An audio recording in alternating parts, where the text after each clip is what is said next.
Welcome, Arleta. Welcome in Women Up podcast show. I'm very happy for you to be here today, and thank you for taking time to speak to us. Thank you for inviting me. Based on your experience and your expertise, I invited you to talk about fitness, nutrition, and coaching today in today's episode, and to introduce you to our listeners who don't know you. I'm going to say that Arleta is highly experienced and certified strength coach with passion for helping individuals to unlock their full potential. She has over 15 years of experience as a trainer, and Arleta has worked with clients from various backgrounds, including professional athletes, fitness enthusiasts, and individuals who are seeking to improve their overall health and wellness. She's a knowledgeable nutrition coach as well, who helped many of her clients to improve their relationship with food. That's a big topic, I think, their body image, and to make meaningful lifestyle changes that last a lifetime. So there's just a brief description of yourself, but I'm sure there is a lot more about you that is interesting. So tell me, maybe, what do you think are the biggest myths or maybe misconceptions nowadays in fitness industry or fitness world that people tend to believe in, tend to follow, according to you? Well, I think there's the fitness industry is like any other industry influenced with loads of misconceptions. So I can think of very few biggest ones, like for example, fat spot reduction. When you try to lose fat, for example, we can start with that. So many people believe that when we target fat loss in specific areas of the body, that's where you, by exercising in those particular muscles in that particular body part, that's where you lose fat. That's actually like doing sit-ups, for example, you can burn more belly fat, but that's not how the things work, and that's total myth. Fat loss occurs throughout the body, and it's influenced by overall fat percentage and genetics. And that fat loss is gradual, and it happens in every body part at the same time. The thing is that sometimes we don't feel and don't see results. For example, when we in our bellies or thighs, that's where the most of our body fat is accumulated, because there's the biggest amount of that fat tissue there. It takes longer to see it reduced. So our limbs get thinner quicker because there's much less body fat there than on your bum or belly. So what are you saying is that to target specific group, if I want to lose the fat from my belly, I shouldn't be only targeting my belly or only doing sit-ups? Or the sit-ups, what it gives you is strong abs. It's not reducing a body fat in that particular area. You lose body fat as a result of a mixture of diet and exercise, and that fat is being reduced everywhere equally. So, but as I said, with the belly, for example, belly fat for us women, especially, or with the time, as we get older, that's where the most our energy is being stored. So that's where it takes the longest to see that fat reduced. But it's reduced by overall activity, not necessarily doing sit-ups. Sit-ups gives you strong abs. Squats can give you strong legs. Press-ups or push-ups can give you strong arms, but you're not burning fat in that specific area. You just burn fat overall as energy. And you mentioned it's very important to address diet, nutrition as well at the same time. Yes. So that's the other thing that I think many people think that they start exercising and that solves the problem. But if the food is not being addressed, it will help you to some extent increase the calorie intake expenditure. But if you don't address the diet properly, then you will hit the wall at some point, and you're not going to be seeing any further results. So the other myth, when you hear with this fat loss, is that this cardio exercise, excessive cardio, is good for weight loss.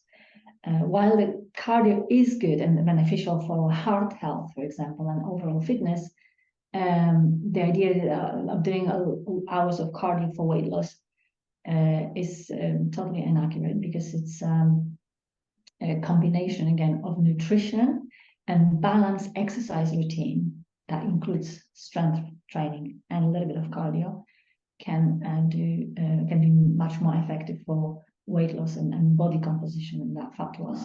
So what is excessive cardio? I think it's individual. Cardio is like long distance running. Unless you train, you're an athlete, you have to put those hours of running into your training program, because you run marathons, for example. If you want to run for health, for weight loss, for health as well, short distance, maybe a cardio, a little jog. But running is the other thing, is the least, I would say, beneficial cardio exercise. But any type of cardio up to 30 minutes done daily, even, it can help you to keep the blood flowing, keep that metabolism and blood circulation up. You don't have to spend hours, because the cardio is not making your muscles stronger. It doesn't help you to increase muscle density, which then can help they contribute to faster metabolism, strong muscles. So that's these are the misconceptions. It's in a nutshell. I don't want to go into details again. How the cardio affects the body metabolically, because that's different energy uses. A bench, effectively, hours of cardio, it's ineffective. Maybe a very simple, quickly example. To have an impact on the overall calorie expenditure, to make a difference for your body, how much calorie you burn during running, for example, you would have to run a very long, at least 10K, like 1 hour, 2 hours run. That will make a difference. If you run for 20 minutes, 30 minutes, that use of energy during that time is not huge, especially if you're starting and if you're a beginner, if you can't run fast. That's not an intense workout for you. You just jog gently. It might feel hard because of your lung capacity is maybe not efficient at this point, so it feels hard. And it feels like you're burning tons of calories, but effectively you burn 100 or 200 calories. So that's half of the donut, for example. What about the tracking calories intake? So I was thinking to maybe go into it. So I wanted to based on a few more myths, toning exercises, which is very interesting thing.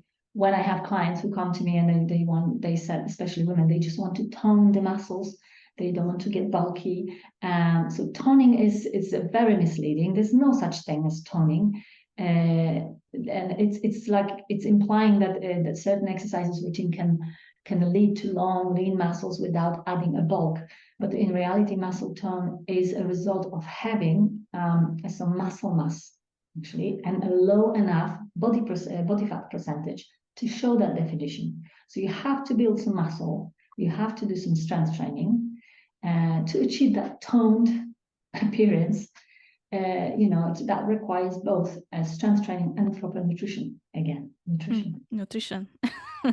Very important. Another thing, no pain, no gain. Another myth. This is something, especially women, we overworked and overwhelmed with life. I think in general, most of us running families, working full-time jobs and stuff like that, and then killing ourselves in the gym. So while some level of discomfort is required and might be expected during exercise, that's how you challenge your body, you create those adaptations. And the no pain and no gain mentality can lead to like overtraining and injuries, for example. So it's essential to listen to your body and find the balance between pushing yourself and allowing yourself a proper recovery. And that's the other thing, that recovery is very important. If you push yourself, you have to make sure you have time to rest, relax, or have a good night's sleep at least. And nutrition. Nutrition is a part of the recovery. There are a few things to recover, right? You mentioned sleep, nutrition, rest. Then the supplements coming into it, because that's the other question that I get. What are supplements? There's someone who's new to fitness, they start exercising and they see other guys in the gym drinking their shakes and everything, and everyone wants to start straight away, like, oh, what supplements I need to use. In general, like if you exercise for health and fitness and you go to the gym 2, 3, 4 times a week, you don't need really supplements. So they promote industry promotes the supplements products, but it's the marketing thing. But while some supplements can be beneficial, and again, it depends on your goals, on your workload, how often and how hard you train. You can benefit from some protein powders, for example. But they shouldn't be a substitute for a balanced diet again, and nutrition and proper training. Mm-hmm. So many people can achieve their goals without any supplements, And the last thing that I wanted to mention, myth, like high protein diets, that there's this misconception that the high protein diets are harmful for to the body, that we shouldn't consume too many proteins, because obviously the bodybuilding world is just they live on those high protein diets, but these are the extreme ones. But from my experience, what I've learned with my clients, especially female, like 80% of them, they have inadequate protein intake to start with, so they have not even enough protein to keep them very healthy and energetic, and keep their hair and nails strong, and yet they are afraid to consume too much calorie, too much protein, too much meat and things like that. And especially when it comes to weight loss, a higher protein diet can be very effective, because it makes your body burn more calories, and also helps to maintain that muscle tissue. So it's very great for fat loss, not only for muscle building. And there's also a misconception that they might be harmful for kidneys and overall health if you eat too much. And that there's no really evidence to that, unless you have to consume a really, really high amounts, like 300 or 400 grams of protein a day. And to put this in perspective, our minimum intake, average person without exercising and everything, is 75 grams per day. And from my experience, many people don't even meet that. Reach that.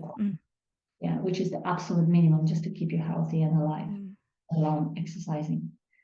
So unless you have obviously pre-existing condition with kidneys or health, then you have to be careful. So yeah, these were the I don't know if there are other you could think of, but these were the ones that I often been asked about. That was my next question, that because I forgot to mention at the beginning, Arleta has opened her own fitness center and gym this year. So congratulations. So you got this direct experience from your clients, or from women or men as well. So are these also the biggest kind of misconceptions that people coming to you, like they are thinking in these ways and you're trying to bring them to? Exactly. That's what I'm dealing with on a daily basis. And because when I started a year and a half ago running the strength classes that now I have here, I wanted to promote and encourage especially women to start strength training, because it's so beneficial for your health, or it keeps your weight in check, keeps your bone dense, especially women after 40, when those fluctuations of hormones cause our bones to weaken. So we can, address that with strength training, for example. So that's so common for women to be afraid to pick up those weights. And we see that women, especially the last few years, that mostly on cardio machines, doing cardio, running, aerobic, dancing, which is all great, but it's the one type of exercise. So you have to balance. If you have some cardio already in your routine, add that strength training at least twice a week. It's more than enough. And then you see, I see with the girls who train with me now for a year and a half, we have group trainings, group classes. They feel stronger, they feel better, more energized, and they like their bodies as well, even though that they there's not dramatic, because we don't train because we want to lose weight. We train because we want to be strong and healthy. The weight loss or fat loss is here a side effect, which we welcome, obviously. Yeah, but there is another question out there about the body image, and some people and women try to and do exercise because they want to look like this person on social media and stuff like that. But that's something for later. Before that, I wanted to ask you about our relationship if we decide to go on the fitness journey and our alcohol consumption. I'm sure you encountering this thing a lot as well in your daily life as a trainer, as a coach. Don't even get me started. I did. Sorry, I did. I would like to say to all ladies out there that having a glass of wine every night is fine, and then maybe that weekly drinks with your girlfriends is absolutely amazing while you're trying to lose weight. But I'm sorry, I cannot say that, because it's not how it is. It's definitely not helping. I know that we have that general approach, that the red wine, for example, is good for your heart and so like that, and things like that. It's great, but we have to always put things in perspective. It's good for you and it's good for your heart if you are healthy, you have healthy weight, healthy metabolism, you don't suffer with any issues. If this is your lifestyle, you were born in Italy, maybe, then it can be good for you. Again, from my experience, most of my personal training clients who come, they're usually desperate women to desperately want to lose weight in their 40s, because that's when the things hit home. They've been dieting, on and off for the past 20, 30 years, and the diets worked, and suddenly nothing works. And so they need help. So they come, and often it comes out after a short while that, there's alcohol pretty much every day or every other day, because it's social, and especially for women who are somewhere, have some positions, executives in big companies. It's so expected. You have lunches with bosses and meetings, so the alcohol is pretty much present every day. Or at the end of the day, because the job's so stressful for some, that they have to take the edge off, and with wine or other spirits, and that's a problem, because there are a few misconceptions, not maybe misconceptions, but things that people don't realize how the alcohol affects the body, because we all think just about the extra calories that we consume, right? That alcohol is calorie dense thing. So if we drink a lot, we have all of those calories extra, and that's the problem. But there are layers of other things, because apart from extra calories, alcohol impairs nutrient metabolism, so can disrupt the metabolism of various nutrients.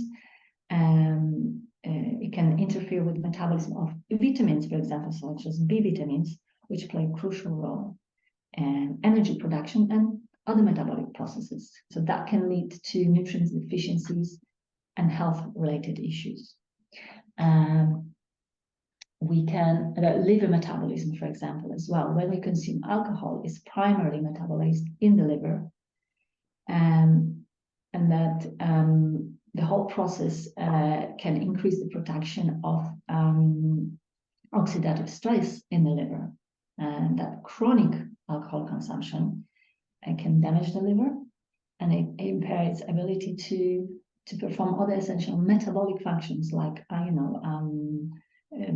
breakdown and regulations of glucose, sugars, and lipid and fats metabolism. So we not only have that extra calories, but it's the effect that it does to actually make our body utilize sugars or fats for energy harder. So hormonal disruption is another thing.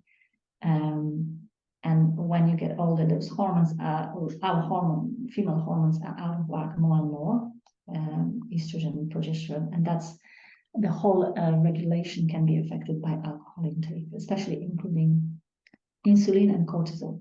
So insulin can lead to insulin resistance when we drink too often and too much. And that makes the body, it makes it harder for the body to control the sugar levels effectively. And cortisol is another hormone, that's stress hormone. When it's chronically increased in body, it can also contribute to muscle breakdown and hinder that muscle growth, which is another, your muscles is your metabolism. So that's important thing. Disruption of fat metabolism. I think when we were talking last time, I told you about this general effect that when the alcohol is in your bloodstreams, your body can't utilize sugars or fat for energy. It prioritizes alcohols because it has to metabolize it first. So it uses that for energy. So it prioritizes the metabolism of alcohol over fat, so leading to decrease rate in the fat reduction and burning. So you don't burn your fat while your alcohol is in you. So if we even drink every other day, you simply put, you don't burn any fat as energy, or very little, because you still have energy from that alcohol in the bloodstream. So that's so everything is impacted. Your metabolic rate is impacted. So in the long term, the chronic alcohol consumption leads to negative effects on metabolism and body composition because it slows down your metabolism. And the last thing, sorry, you see, I told you, don't get me started. Go on, last thing you said. Last thing, sleep disruption. And that's the other thing. Alcohol can disrupt sleep patterns, leading to poor sleep and quality of the sleep. And then during the sleep, everything is regulated. Your sugars, your fats, your body's repairing, cleaning and killing bacteria and things like that. So this sleep disruption can negatively impact metabolism again, and overall health and various, again, metabolic processes. And there are a lot of studies that they link obesity with sleep deprivation. So if you already suffer with poor sleep, that alcohol doesn't help. It might help fall asleep. Often that's what as well from experience I see that people drink in the evening, they like that glass of wine because it helps them to wind down and fall asleep. So you easily fall asleep, but then you don't get the sleep that you need. Your metabolism and everything else is affected. So it sounds like I'm not going to have that glass of wine today. There's I always say there's a room for everything in a healthy and balanced diet. But okay, again, so what do you in context? If you're not healthy, you're trying to lose weight, you're trying to lose fat, you struggle with sleep and other things, alcohol is not helping. That's not your friend for sure. So the misconception there is that ladies are coming to you, okay, I want to lose weight, or I'm ready to do the training, and then at the same time, every Friday or every other day, they have a drink or a glass of wine or something, and then basically they're not progressing, right? Exactly. So that what we see. So obviously at the beginning, I'll help them with the plan, with the structure, and we go through the macronutrients needs, and obviously they need to stay with a certain amount of like carbohydrate intake for the day and so on, and that the things come out with alcohol that I say no, they has to be accounted for as a carb. So obviously it's very, very tempting to cut on other foods so that we can still enjoy the alcohol, which is another bad thing to do because you deprive yourself you deprive your body of vital nutrients. So again, that affects metabolism, hormonal, and then neuromuscular processes in the body. So then after a while, when they see that the progress is super slow and it's not really happening after 2 months, or after 4 weeks, 6 weeks, so every 4 weeks we kind of have a catch up and check up. So then every time, I bring things up, if I see that could hinder those because the consumption is so often. And eventually, they, without me being pushy, I just, put things out there, and eventually everyone takes longer, or some people takes longer, some less time to say, okay, I'll see how I can go without it for just 2-3 weeks. We do that as an experiment sometimes, and that experiment usually opens eyes. Okay, not only they suddenly start losing weight quicker, but also they feel amazing. They have more energy, they sleep better, and so on and so on. That basically means, Arleta, that if I decide to reach fitness goals, I should be really careful and aware of the fact that I will need to probably cut the alcohol out of the... If you really think about reducing your body weight or body fat seriously, and you really want to make some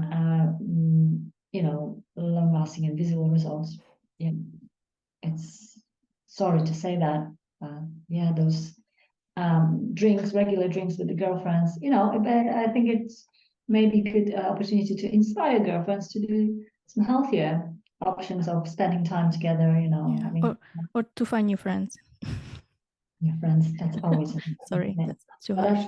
Seriously. Yes. So so you mentioned strength training and the benefits of it, which is great. We mentioned cardio and some misconceptions there. How to choose the right form of exercise? Somebody wants to start exercising, or just maybe keep the overall kind of fitness there, like what to decide based on. So we're again, everything always depends, fitness level, your experience, your goals, your health, your ability, and things like that, and obviously preferences and what you enjoy, what you have time for, anything that will fit in your current lifestyle best.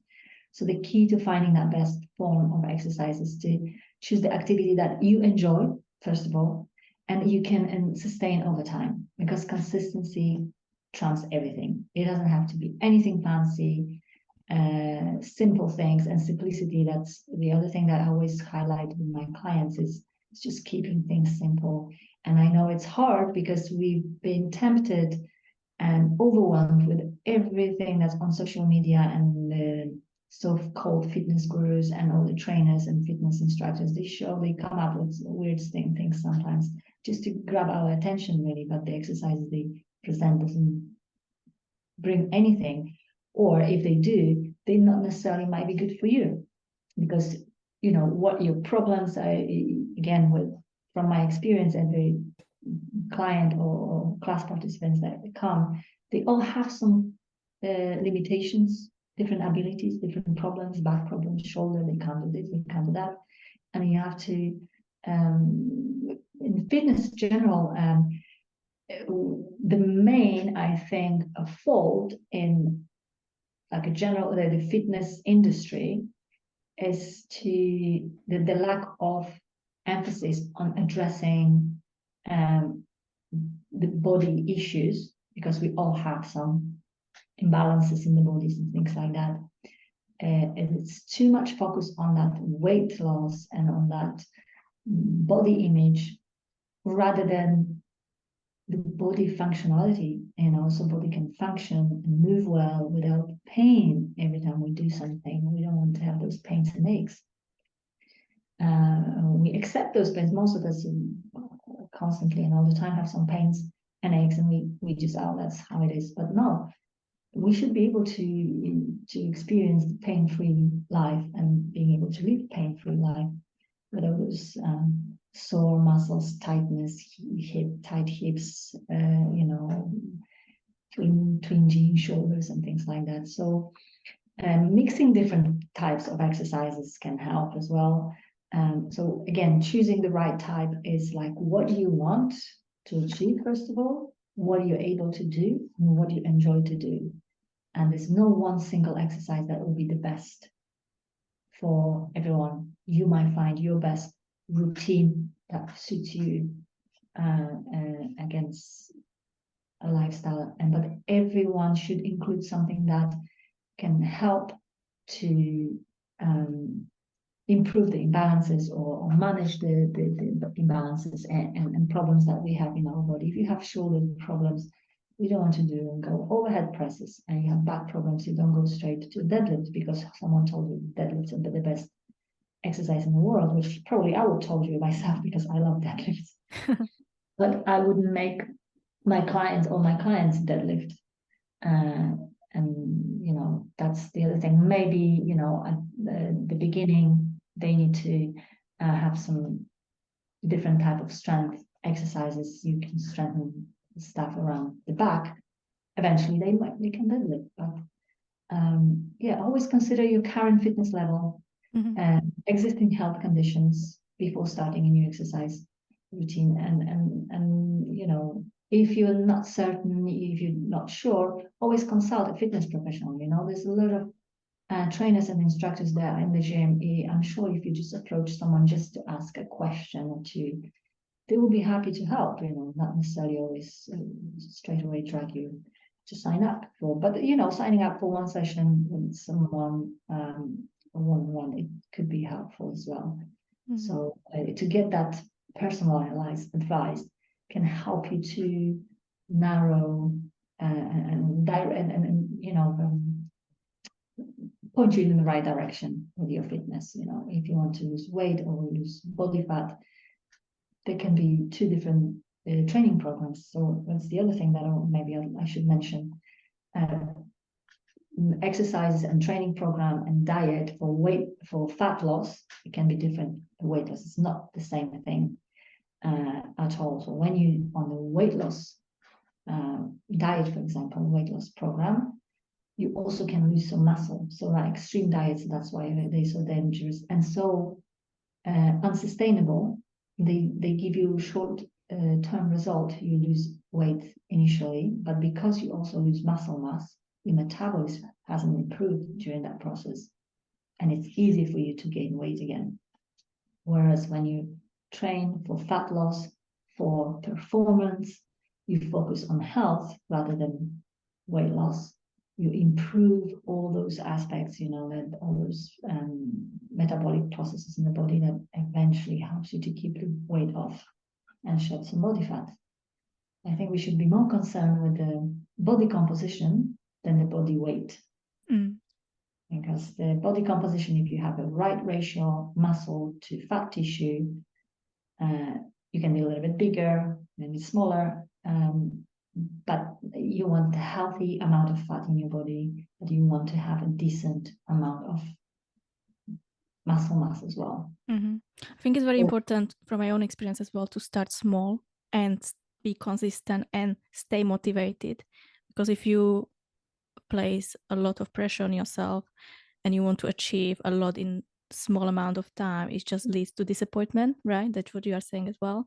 Amazing. Yeah, that's it. That's all adds up. Well, we have to keep that in mind. You know what, with your diet, you don't have to be perfect straight away and have, you know, home cooked meals 3 times a day and you know, everything from scratch, because, you know, realistically it's very difficult and challenging for many people. But you just try to improve every day something, and all those little improvements over time, they add up, or they will add up, and you will see the results, maybe not in 2-3 weeks or 3 months, but in 3 years. And I think it's worth it, because then, you know, you build up to it, and then you build up that routine as well. And then you don't have to diet for the rest of your life. You just keep up the routine that you enjoy and it's easy for you. Yeah. Need to be patient, I think, as well. We need to be patient and disciplined. Really, those quick fixes, you know, that social media promote often, it doesn't work, you know, like 6-pack in 3 weeks, 6 weeks. It's just, sorry, bullshit. I'm sorry for that. Excuse Arleta's language. Yeah, sorry. No, let's be real, you know. Yeah, let's say how it is. And it's true that social media. Unless you have some athletic experience, you know, you just train your change your training regime for 6 weeks, your body responds quick. You see it. But if you're not an athlete, you need sometimes years to build up to certain, you know, level of physique. But we don't have normal people. We don't have time or ability to do that. You know, being in the gym every day. And then in the half of the day in the kitchen and half of the day in the gym, because that's what it takes to look like. So those fitness gurus that are out there, I don't see that, but that's it is. What do you think? I think again, it all depends. But the idea of full body workouts and idea of targeting zones, muscle parts, different days, like what is better or depends on what. So this is the other. So this is the thing when we go to kind of complicating things, keeping things simple, full body every time you go to the gym, because most of us go to the gym 3 times a day. I mean, if you do strength training, maybe you go every day to the gym, but you don't strength train every day, right? We do some, I don't know, cardio, some running, then weight training, then this and that. So overall, what your body needs for functional fitness and functional movement and strength, the whole body workout. That's all you need all the time. The splits that were probably you referred to, it's called in the bodybuilding splits. If you're a bodybuilder, you need a huge volume of work to build a muscle in a certain area of your body. So you focus in one training session, which is 1 hour to up to 2 hours, on that body part to create that volume response and really challenge those muscles. So then the next day you do the other part. For example, if you did upper body, and one day you have to do the lower body the other day, because the upper body has to probably, first of all, recover and rest from it. You can't do it again on that body part, because then you just you break your muscle more than you build. So these were the splits come: upper body, lower body, you know, shoulders on this day, legs on this day. For everyone, for most of us out there, normal, like myself as well, all the time I train the whole body.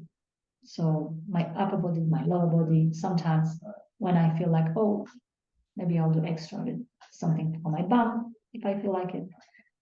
But always the whole body, core strain and training and things like that. So the splits are only, you know, can come into play when you trying to change your physique and build your body, or be bodybuilder, or compete in an elite physique competition or something like that. For general strength and, you know, adding some muscle mass, whole body works best. Yeah. I think it's like going back years ago, thousands of years ago, people used to move a lot more, and then it was just kind of natural to strengthen every part of body by natural moving and hunting and everything. So we kind of abandoned that. Yeah, you had to jump, you had to run, you had to bend and dig the hole or something, you know. So you had a lot of things. That's what you want to do in your session, basically.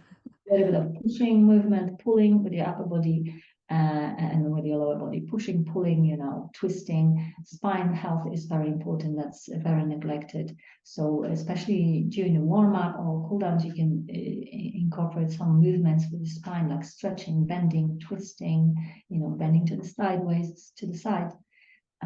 Spine, you can work every day. So because we sit most of the day nowadays, so and the spine needs to be able to move in every direction. So it's good to. I think, yeah, spine, really, that's very important. As you said, it's very neglected, but also core, I think, because if you don't train your core, you can't effectively, at least from my own understanding, train the rest of the body. That's where the full body training comes handy, because when you train a whole body and you do squats, for example, it's a full body exercise.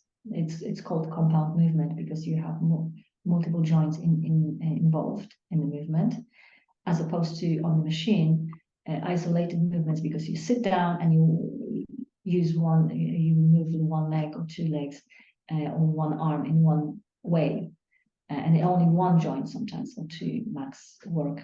So squats with free weights, not on the machine, requires core stability already. So your body already engages the muscles of the core to keep you erect, so you don't crumble under the weight, for example, if you have weights on you as well. So every training is really core training, but obviously we can isolate and we can emphasize, we can add some extra core workout like planks and some sit-ups and stuff like that. Yeah. Next huge topic, and there was a question from our listener, Nicole, I think she was, her name is nutrition and fitness during menopause. Yeah. Any supplements we're taking? Yeah. So with supplements, I think it was something about collagen as well. Yeah.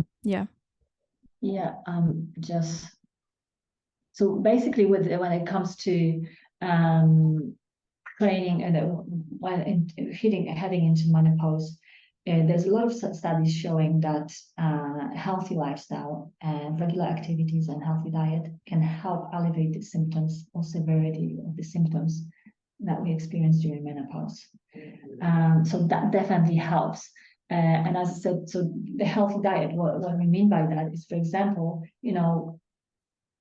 try to not to be too friendly with things like alcohol, because that's when that affects your hormonal balance even further. And that's when it's very difficult. You're not having enough nutrients in your body, not sleeping enough, and let's be honest, this is the live demands. Sometimes they cause us that we overworked, we don't have enough sleep because of the family and this and stress and someone we look after somebody or we care for all the parents. So there's so many challenges, and that accumulates the stress hormones, the stress level, and so by the time we hit menopause, we really run down. And then on top of all that fluctuation in your estrogen progesterone comes in, and that's the sudden weight gain occurs, for example, and hot flashes and things like that. But everyone is different. So everyone's different. Some women they find, some women need some hormonal therapy replacement because it's so bad. But in general, it shows study after study shows that the healthier lifestyle, and especially in physical activity, help to reduce the discomfort that comes with those symptoms. So any specific tips? Any specific tips in terms of fitness and nutrition in this period of life for women? So well-balanced diets, like all after life, you have to find your needs. You have to be aware of what your body needs, and that's sometimes that's the problem. Like I mentioned before, that poor protein intake, for example. There's one interesting thing that is as we get older, and especially with women, we actually might need more protein. Not only because we lose that muscle now more due to one of the female hormones as well. In general, one of the progesterone, I guess, it's has catabolic effect on the muscles. That means it breaks the muscles, and the other hormone prevents the body from building too much muscle. That's why it's one of the reasons we can't build muscle mass as easily as men, and because we don't have a lot of testosterone. That's the other thing. So improving your diet and improving that protein intake, for example, could help. Making sure you have a lot of green stuff, veg, and full of fiber, carbohydrates, grains, pulses, and things like that. And hydration. I think that you mentioned hydration before. It's vital. Water is, everything. So, and then there are those, you know, still you can have a healthy diet and exercise, and you still can suffer from bad symptoms, menopausal symptoms. That's when maybe considering the hormonal therapy, it could be good. I think one of your listeners mentioned collagen supplements. There was this girl, she asked about the nutrition and fitness in menopause. So yeah, so this collagen has nothing to do with menopause and the hormones, really. So it's not really has nothing to do. So you can take collagen for health or for healthy skin and nails and you know hair. That's what it helps, because collagen is a protein really in the body, in our skin, in some tissues. In the skin, collagen and elastin, they're responsible for the nice pulp skin. You know, when we get older, those levels of collagen and elastin decrease, and the skin gets a little bit more wrinkly and saggy and things like that. So, you know, you can boost that maybe with the collagen. Although there's not really any research that really shows the effectiveness of that, but that's another thing. But definitely collagen, it can be beneficial for you for joints, for joint health as well, but it's not going to have any influence on your hormones and how you feel during menopause, for sure. So hormone changes are irrelevant. They're characterized by hormonal, particularly in decline in estrogen, which collagen has nothing to do with. Yeah. Another thing I would like to tap into is sleep, and we mentioned it a few times before as well already. I think it's very underestimated, related to mental, physical health, overall health. And you said it's a part of recovery. Part of recovery. And on the supplement topic, is the best and free supplement that you can get. It's really, it's now considered a supplement because we also deprived of sleep. If we get few good night sleeps in a row, we just feel like we can be on top of the world. So without sleep, if you, I know it's hard because we work, especially like us, we live in such a big city. Finishing work and getting home, it takes ages sometimes. It takes a lot of, and then you want to come home, you want to relax, you want to have dinner. By then, you know, before you know it, it's 11 or 12. So it's challenging. So we have to fight. You have to chase that sleep, and that's it.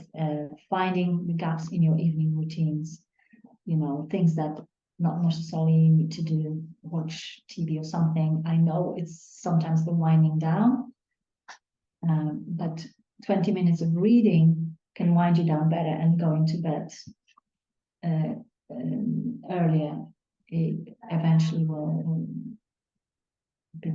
be huge, can make huge difference to how you feel and how you perform and how your metabolism, works and things like that. So sleep is something that we need to chase. It's not going to happen by accident. We can't control how well we sleep, because sometimes, you know, have a child crying or some noise outside of the house. So you have no control of that, but you have control of when you go into bed. And I know all of us, many of us, we keep telling ourselves, no, I can't because I have to do this, I have to do this. Half of the things that we think we have to do in the evening, we don't really have to. Yeah, it's about prioritizing that sleep, but many of us don't do it because we think it's all right. I'm gonna sleep 5 or 4. It's also individual how many hours individual needs, right? Yes, it is. So, but many sources always they quote between 7 and 8 hours. Obviously, as we get older, we might need a little bit less. When we're very young, we need more. When we physically very active and athletes, we need more. So even if you're in your 40s and 50s, but you're very physically active, you might need that 8 hours or 7 at least. Very few people really do well on 5 or 6 hours. And I know that's the thing. It's funny sometimes to speak to someone who says, "Oh no, I'm fine in 5, 6 hours." But you know, the face and the way they look, it tells you that no, it's not enough. But you know, your body adapts to it. Adapts to that sleep deprivation. You still can function and feel good, and you think it's fine. But maybe not long term. Or long, yeah, it's not gonna. yeah, or then your performance drops, or performance is not as Yeah. good as you would like to. There's no concentration. That's when the accidents and injuries happen in the gym. People are tired Mm. and not rested, not well fed because they try to lose weight so that they eat properly. So that's another very common reason and cause for injuries is that, you know, because when you're tired, your body coordination is different, proprioception, that reaction time. So when you want to do some box jumps, that might end badly because you think you can jump quick, but your legs actually not as quick as they could be when you're well rested. Yeah, yeah. And dropping something on your toe, this thing happen. Yeah, so your physical body is actually really tired, but your mind, you're trying to. You don't realize that, but Mm. the concentration is affected. It's different when we at the desk, you know, we find, oh, we're not concentrated and we're tired. Okay, we have another coffee and kind of we carry on. We can get through the day, but we're sitting, so there's, you know, not much can happen to us. But in the gym, you know, you just, if you're tired, just go home and have a sleep. Don't go to the gym. Mm-hmm. There was another question from our listener, and she asked about your business, basically.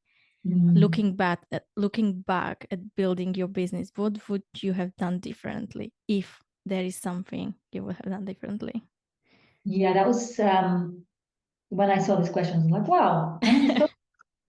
I was like, oh my God, I don't know. But no, I think I know. And it was hard for me to find a specific point in time and find something like, oh, I should have done this way, this way. And you know what? No, I haven't. I wouldn't have changed anything because not that I done everything perfectly. I made loads of mistakes, but these mistakes taught me something. If I wouldn't do these mistakes, I wouldn't know what I know now. I wouldn't be where I am now, I think, and I wouldn't be the person I am now. I had to make them. Luckily for me, they were not major, like, you know, not life-threatening at least, you know.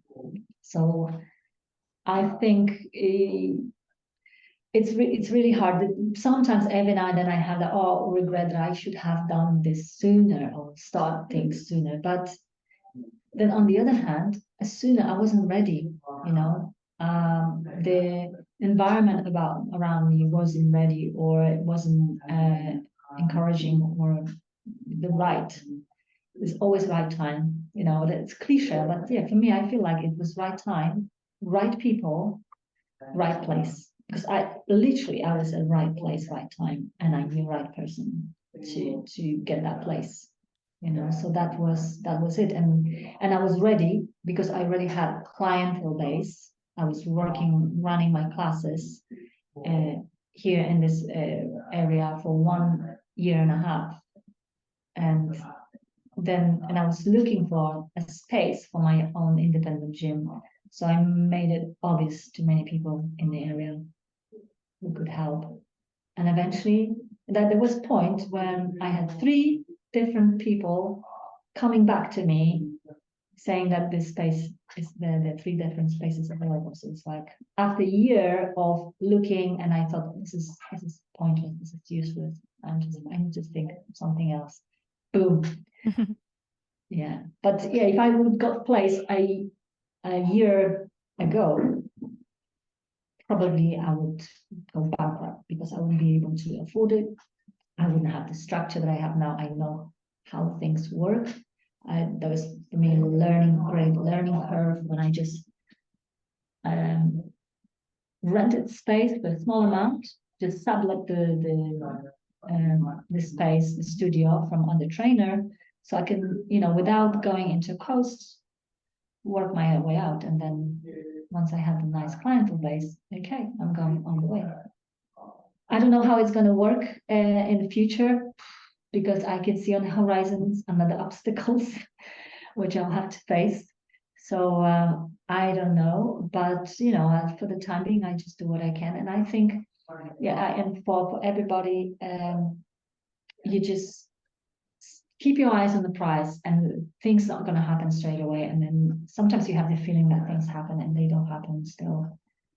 But when the right time comes and you're really ready, the universe see that you're ready, things happen. I like that. I like that you mentioned that. Maybe it was really right time for you now, not before, because Yeah. the before made you the person that was ready for now. Yeah, yeah, definitely. Because they have much clearer vision now, like a few months ago when I just started setting things up, than 2 years ago. I mean, my dream about my own place in my gym, I had for like the last 5 years. And then 5 years ago, when I started contemplating it, it was so abstract. And I thought, well, it's not going to happen. How am I going to do? I have no savings, no money, and things like that. But then, you know, I still wanted it eventually. And there were points, many points where I lost hope. And there was moments of desperations and depressions and things like that. We all go through this, and self-doubt. But in my case, yeah, I was lucky enough to have a mentor who was always putting me, you know, up and putting the confidence back in me. And that helped me to go through. It's like, you know, to push through it if I want to try it. It might be funny, it sound funny, but those reality shows sometimes, I don't watch TV too much, but sometimes, you know, there's on those talent shows. I watch it just to get motivated and inspired, because we see the people there who put themselves out there. They make full out of themselves, often, but they don't care because they have some vision, they have some passion, and they go and they make a fool out of themselves once and twice and three. At some point, they actually might succeed, and that's how it works, really. And as a fitness instructor, I had few experiences like that when I really made myself really bad, and I was like, I just wanted to go, I wanted to die and just disappear from the earth. But eventually, yeah, just you look more, you appear to look like you know something more. No, actually, yeah. It's also important, I think, to mention that despite the fact that you are very experienced, 15 years of experience, coach, nutritionist, and fitness trainer, and people in the position like that, the other people need to know also that, from my own experience, that we also struggle with things, even though we appear to have everything under control. But most of the time, it's not true, and we still struggle. But the difference is that we take that struggle and make it into something productive and keep moving forward. Learning from that struggle and construction. It's like not, but I think it's also a matter maybe of character, but also it can be trained, you know. Some people might get paralyzed by difficulties in situations and be overwhelmed. And there's a point when I felt like that myself, you know, sometimes, and I have a moment like you just want to go under the duvet and stay there forever and cry or whatever, and you don't do anything else, and everything is pointless. But like I have that ability the next day or next, I don't know, 10 minutes, I just look at myself. It's like, and now, okay, so you're gonna stay there in what? And try to pick myself up in a way that completely subconsciously, I try to think, okay, what can I do? After I cried some tears, take a deep breath. Okay, so what can I do now? Like how to fix it? This, and then, you know, and then you just let your mind wander off and finding solutions, and just grab one thought and just go with it, and just keep moving. And okay, this didn't work. I'm useless. Maybe at that. So maybe I should try something else. Just try it. Maybe I'm useless at that. Okay, so I'll try other thing. You know, that's the story of my life. We are all good in different things. Let's call it that way. Yes, yeah, and we all have some quality and value in us, and that's important, that we see that value and we true to ourselves, like with going on a weight loss program and journey, fitness journey. We often kind of go a little bit off route. We want to be that person, and so we should commit to ourselves and stay true to yourself, to your values, that you value your health, your body. You want to live this way, you want to feel this way. So you have to do things that help you to be that and be this way, not the other things. And we kind of, so sometimes we lost in between, we want to have fun and indulge in this, and then we want to have this great body, but it's not going to go together. Yeah.